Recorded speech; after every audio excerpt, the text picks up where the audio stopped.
À Migny auprès de Mons, Benoît Vandenberg a conçu des gîtes à la ferme construits en ballots de paille. L'analogie architecturale, c'est un hangar agricole dans lequel l'agriculteur est venu ranger des ballots de paille pour en faire des gîtes. Donc déjà, au niveau architectural, le caractère est un petit peu particulier, parce que de l'extérieur, on ne s'imagine pas ce qu'on peut trouver une fois qu'on rentre dans la cour intérieure.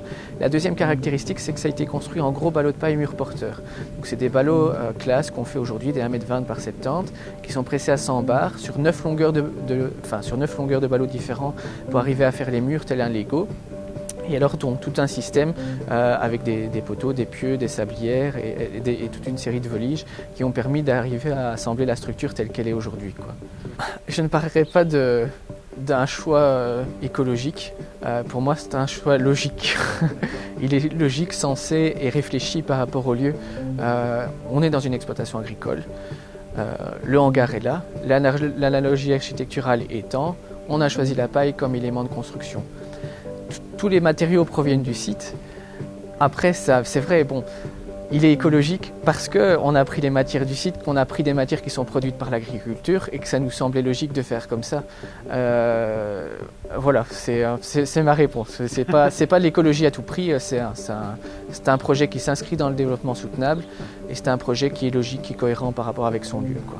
L'idée, c'est de développer du tourisme à la ferme. Faut savoir que c'est une ferme qui se caractérise par une grande surface de bâtiments, pas beaucoup de surface cultivable parce que l'activité principale ici était le négoce de bestiaux.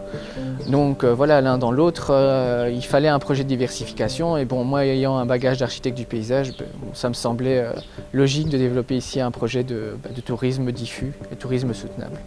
Bon, après, il y a la partie bien-être qui apporte aussi énormément et on a pas mal de tourisme de bien-être, donc des personnes qui fuient un peu la ville le temps d'un week-end pour se ressourcer et bon, ça fonctionne plutôt bien parce qu'ils reviennent. Donc, voilà. Il y a aussi du tourisme d'affaires, c'est-à-dire qu'ici on a une salle de séminaire. C'est ça. On a bien souvent des cadres et des entreprises qui préfèrent se réunir dans des lieux un peu plus insolites et surtout à l'extérieur de leurs entreprises, de manière à avoir un peu de coupé avec l'univers de leur entreprise.